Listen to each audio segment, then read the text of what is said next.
রাজশাহীতে আজ সোমবার সূর্যোদয় হয়েছে ভোর 6টা 14 মিনিটে। তবে সকাল 7:30টার দিকে কুয়াশাচ্ছন্ন আকাশে হালকা সূর্যের দেখা মিলেছে। ভোর থেকে কুয়াশার চাদরে নিজেকে মুড়িয়ে নিয়েছে রাজশাহী।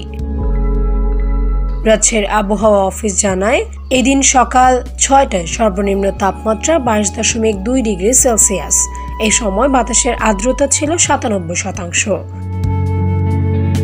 আর রোববার ছিল 22.4 ডিগ্রি সেলসিয়াস।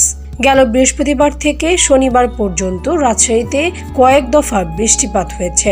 এই 3 দিনে 60 মিলিমিটার বৃষ্টিপাত রেকর্ড করেছে আবহাওয়া অফিস।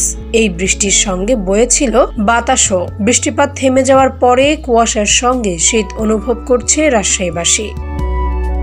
রাজশাহী আবহাওয়া অফিসের পর্যবেক্ষক বলেন, কয়েকদিন আগে বৃষ্টিপাত হলো। বৃষ্টিপাত শেষে সর্বনিম্ন তাপমাত্রা কমেছে। সকালে কুয়াশা পড়েছে, এটা শীতের বার্তা দিচ্ছে।